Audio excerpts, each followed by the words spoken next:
O programa Semana em 15 Minutos está no ar. E no programa de hoje você vai ouvir: a internet completa 20 anos no Brasil este mês e ocupa a posição 89 no ranking mundial. E além disso, você também vai ouvir os resultados da Copa do Brasil que foram muito movimentadas. E as classificações de Inter e Cruzeiro na Libertadores. Essas e outras notícias agora na sua retrospectiva semanal do fim de semana.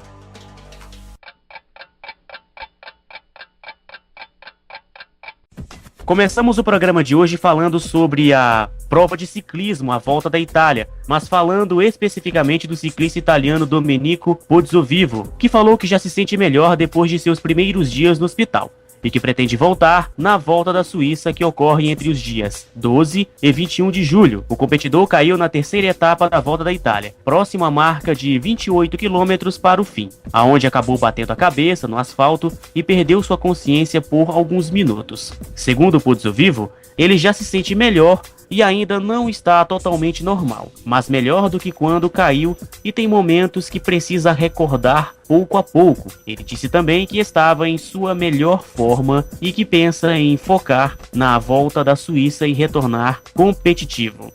Bom, nós estamos aqui com o nosso comentarista Pedro Marcon, ele que está fazendo uma participação aqui no programa. Pedro, bem-vindo ao programa Semana em 15 Minutos, né? A retrospectiva semanal do fim de semana, onde nós falamos sobre tudo o que aconteceu de mais marcante no mundo dos esportes, da economia e mais um pouco. Esse caso aqui do Domenico Pozzovivo é bem interessante, né? Ele não está totalmente recuperado, né? Mas já está voltando aí, já está se recuperando. Será que é o melhor momento dele voltar a fazer o que ele sempre fazia? Que é participar da prova de ciclismo? Olá, Gláberson, Eduardo, olá os ouvintes, muito obrigado pelo convite. Olha, eu acho muito arriscado ainda, porque o ciclismo ele exige muito mentalmente e fisicamente, principalmente do ciclista. Psicologicamente, pelo fato de que a volta, seja da Itália ou da Suíça, da Espanha, acaba tendo isso, encarar montanhas, descidas, subidas. São provas bastante desgastantes. Fora que, além disso, tem o contrarrelógio que precisa de uma velocidade maior, tem prova em equipe que precisa ser bem sincronizado, porque o relógio só para quando o último ciclista cruzar a linha de chegada. Então, é bastante arriscado, porque ele pode, se ele não tiver 100%, ele psicologicamente ele pode sofrer, principalmente devido à variação de altitude, dependendo do início e do final, seja em qual cidade for, por exemplo. Principalmente a Volta da França, que é a mais tradicional do ciclismo mundial, onde tem etapas de 138, 150, 170 quilômetros, onde, por exemplo, tem uma linha de chegada que é justamente durante a subida. Então, é algo que, assim, se o ciclista não ficar 100% pronto, ele vai sofrer. Isso pode ser pior e ainda ter que prolongar ainda mais o retorno. Muito bem, agora, Eduardo, é hora de mudarmos de assunto, não é verdade? E agora nós vamos falar sobre a velocidade da banda larga de internet no Brasil. Olha só, a velocidade de internet no Brasil, que completa 20 anos nesse mês, gira em torno de 3 megabytes por segundo, o que fez o Brasil subir uma posição no ranking e ocupar a 89ª posição na taxa de download mais rápida do mundo, atrás de Iraque, Kuwait e Sri Lanka. Segundo o último relatório de velocidade de internet global do Akamai, referência na área, a Coreia do Sul, em primeiro lugar no ranking, formado por quase 150 países, tem uma velocidade média de 22,2 megabytes por segundo. Vale destacar que no Brasil há uma grande diferença na velocidade média entre os municípios, com alguns com média inferiores a países em conflitos e outros a países como a Suíça e o Japão. Enquanto isso, no mundo da patinação artística há um verdadeiro troca-troca de intertemporada. A temporada 2014-2015 acabou. Quem não fez, não faz mais. Mas os preparativos para o próximo período já estão a todo vapor. E o Semana em 15 Minutos fez um resumão das informações para você. Do Japão chegou a informação de que o Naomi Takahashi e Raishi Kihara decidiram separar-se. A separação já teve efeitos no próprio Mundial de 2014 e 2015, porque ele já não fez a sua última participação na última etapa da competição, que se realizou no mês passado no Japão. Ambos pretendem continuar na patinagem de competição e estão em busca de novos parceiros.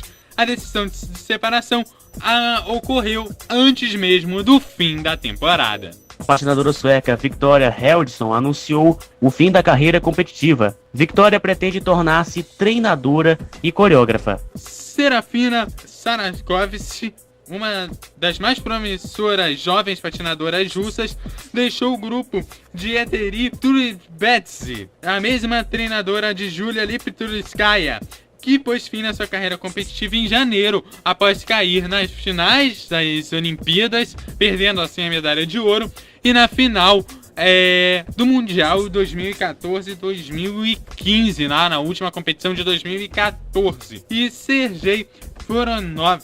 Serafina decidiu regressar a São Petersburgo para junto da sua antiga treinadora, Alina Pizarenko. Em Detroit, os treinadores e coreógrafos Angélica Krylova e Pasquale Carmalengo perderam recentemente os pares Hambel e Donovan Paul Islam. Os canadianos Alexandra Paul e Mitchell Islam decidiram mudar-se para Montreal, onde serão treinados por Marie-France W e Patrice Lauzon. A dupla De Bruyne e Lauzon também é responsável pelo francês Gabriela Papadakis e Juliane Cizeron. O tricampeão mundial Patrick Chan vai voltar à competição. De momento, Chan está ocupado com a sua participação no espetáculo Star on Ice, no Canadá, mas pretende competir normalmente na temporada 2015-2016. Cat Johnson continuará a ser a sua treinadora. O par de dança, composto pelos irmãos Maya e Alex Shibutani, dos Estados Unidos, encontra-se a trabalhar na construção de sua nova dança livre. A música escolhida é Fix You, do Coldplay. O coreógrafo da dança livre é o russo Peter Chernyshevs. O par composto por Alexa Simenka e Chris Kinnerin dos Estados Unidos também anunciou as músicas que irá utilizar nos programas que serão apresentados na temporada 2015 e 2016. O programa curto, a escolha recaiu na música Nothing Else Matters, do Metallica. O seu novo programa livre será patinado ao som de enxertos da banda sonora do filme Elizabeth The Golden Age. A coreografia de ambos os programas ficou a cargo de Julie Marcotte. E para encerrar as notícias sobre a patinação artística, a patinadora estadunidense Samantha Cesário decidiu encerrar a carreira na patinagem da competição. Cesário justificou a sua decisão com os problemas recorrentes que tem tido nos joelhos, mas também mencionou que não se sentia confortável com um código de pontos em vigor. Cesário vai continuar ligada à modalidade enquanto a treinadora de jovens talentos, ela vai ficar trabalhando junto. A treinadora de longa data é Mary Lynn Gilderman. Agora,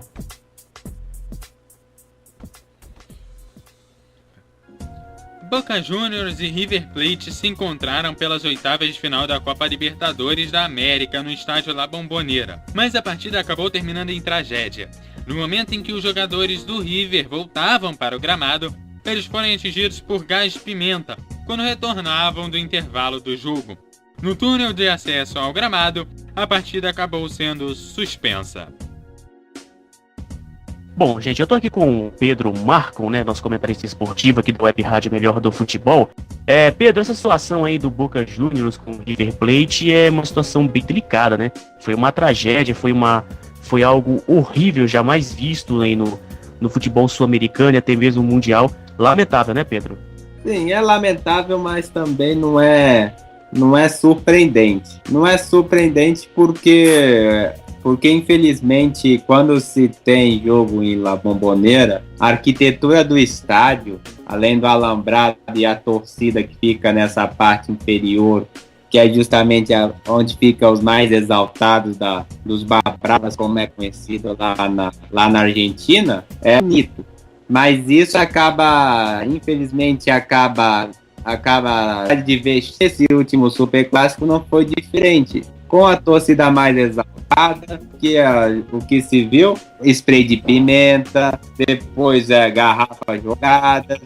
Por que tudo isso? Essa torcida organizada La Doce, ela é muito influente. Muito influente, por quê? Porque ela também consegue ter cargos dentro do clube, ela consegue promover atividades artísticas no país, então ela tem muito poder dentro do clube.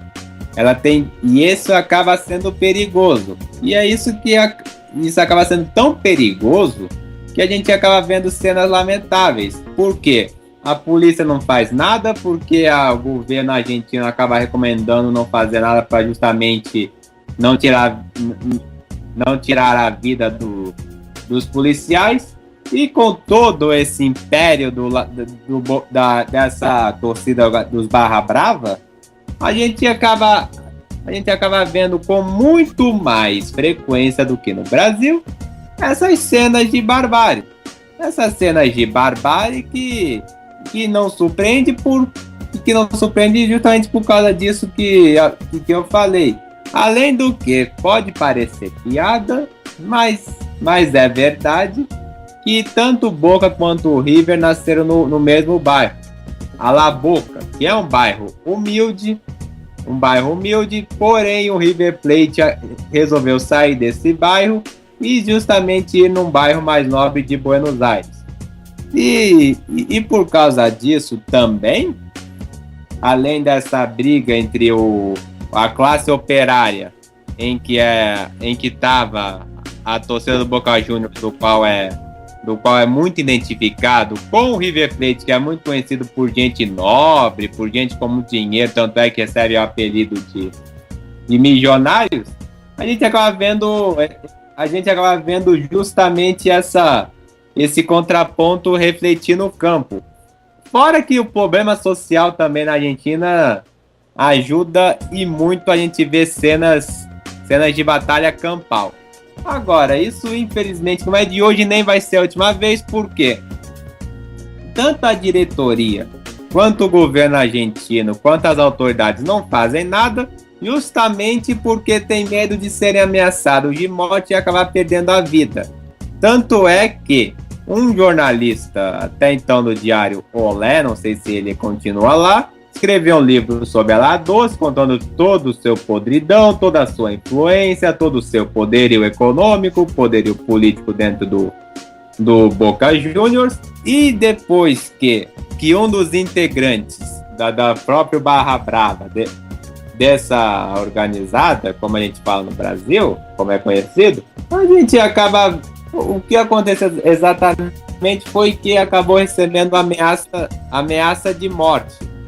Esse jornalista que fez algo interessante, só por causa disso recebeu ameaça de morte, justamente porque esse integrante não quis que ele revelasse essa podridão, tanto no país como nos outros países, até mesmo no Brasil, onde acabou sendo vendido. Mas infelizmente no Brasil, na Argentina, a situação é muito, mas muito pior no Brasil, e isso não será a última vez. Inclusive, sobre esse episódio mais especificamente, o que pode ter acontecido? A ação foi premeditada, o que não é nenhuma surpresa. Isso porque há 3 integrantes que disputam o posto dentro desse gigantesco crime organizado. Desse crime organizado que é esse Barra Brava. E por causa disso, um desses integrantes, ou até mesmo um desses integrantes que fazem parte de um desses grupos, acabou se indignando e resolveu justamente prejudicar o clube, fazendo exatamente isso. Tanto é que a televisão chegou a mostrar, apesar de que a perícia ela chegou à seguinte conclusão hoje, de que quem teria jogado foi a polícia, o que eu acho pouquíssimo improvável, porque eu duvido que a polícia, apesar de que na Argentina, assim como no Brasil, a população acaba tendo uma desconfiança muito grande na polícia, porque assim como aqui, essa desconfiança acaba vindo exatamente do período sombrio da ditadura militar, que lá foi pior, porque foi por causa de tudo que a gente acabou aprendendo durante as aulas de história, e quem não aprendeu vale a pena. Vale a pena ver, vale a pena saber, porque foi algo bastante sombrio, apesar de conter cenas fortíssimas. Mas, voltando ao clássico, isso não vai ser a última vez. Por tudo que eu falei, influência no clube, poderio político, pelo fato do estádio não oferecer nenhuma segurança, porque o alambrado fica justamente perto do campo e, consequentemente, perto do túnel. E por causa disso, infelizmente, com esta raiva, com este fanatismo exagerado de parte desses bandidos que fazem parte desse crime organizado, acabam justamente jogando garrafa, jogando isso porque acaba sendo cultural para eles, eles acham normal, mas também porque historicamente a Conmebol acabou permitindo isso, acabou achando que não era com ele, não tinha nada a ver com essa barbárie que não acontece só na Argentina, mas aconteceu no Paraguai e outros cantos do continente sul-americano. E agora, com o tribunal, que não faz nem 3 anos que foi formado, a Conmebol, e também sob nova direção, não é mais Nicolás Leoz, e sob nova direção de um uruguaio, está tentando reverter isso, está tentando justamente punir de uma forma mais rigorosa. Por exemplo, São Lourenço, que foi punido por causa do ano passado, o Centurião também foi punido, o próprio Guerreiro, o Emerson Sheik. Então a Conmebol ela percebeu isso, no qual a imprensa, não só daqui, mas da América do Sul, até mesmo do mundo já sabia que é justamente toda essa barbárie que todo mundo falava, isso é Libertadores, não sei o que, etc e tal, viva futebol, usando essa coisa mais demagoga.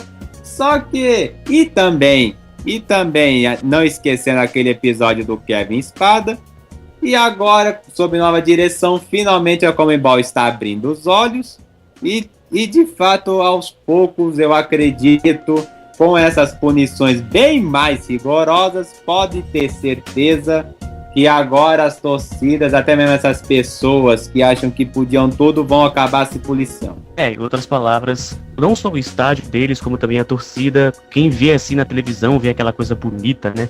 Toda aquela exibição não é nada mais nada menos que para meter medo, né? Não para como é que eu posso dizer? Não para fazer parte do espetáculo. Futebol é arte. Futebol. Enfim, agora vamos falar da parte boa do esporte. Cruzeiro e São Paulo entraram em campo pelas oitavas de final da Libertadores da América, que ocorreu essa semana, no estádio do Mineirão, em Belo Horizonte. A equipe cruzeirense, como todo mundo já sabe, perdeu por 1-0 diante do tricolor paulista no Morumbi e precisa reverter a vantagem do time de Rogério Ceni, Ganso e companhia. Leandro Damião marcou para o time de Marcelo Oliveira, levando a decisão para os pênaltis.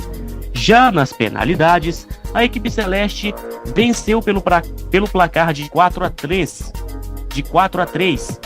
e acabou avançando para as quartas de final da competição. Já o Corinthians perdeu para o Guarani do Paraguai no estádio Arena Corinthians em São Paulo, mas faltou cabeça para reverter o resultado do primeiro jogo quando havia perdido de 2-0. O Corinthians ainda teve 2 expulsões, uma de Fábio Santos e a outra de Jadson. A equipe do Parque São Jorge, de quebra, ainda acabou perdendo por 1-0 para os paraguaios. Já do lado do Internacional de Porto Alegre, o Colorado recebeu o Atlético Mineiro no estádio do Beira-Rio. A equipe gaúcha venceu o Galo por 3-1, com direito a 2 golaços de Valdívia, D'Alessandro, e acabando com qualquer chance de classificação do Galo de Belo Horizonte. O Colorado enfrenta o Santa Fé da Colômbia. Eu quero agradecer aqui a presença do comentarista Pedro Marcon, que esteve aqui conosco participando dessa terapia, que é o Semana em 15 Minutos. Então, bom dia, boa tarde, boa noite a todos e até a próxima. E esse foi o Semana em 15 Minutos, apresentado por Galberson Ribeiro e por mim, Eduardo Couto. Você pode ouvir essas e outras edições no site semanaem15.wordpress.com. Grande abraço e, como diz o meu querido amigo Pimp Mal, um beijo na sua alma.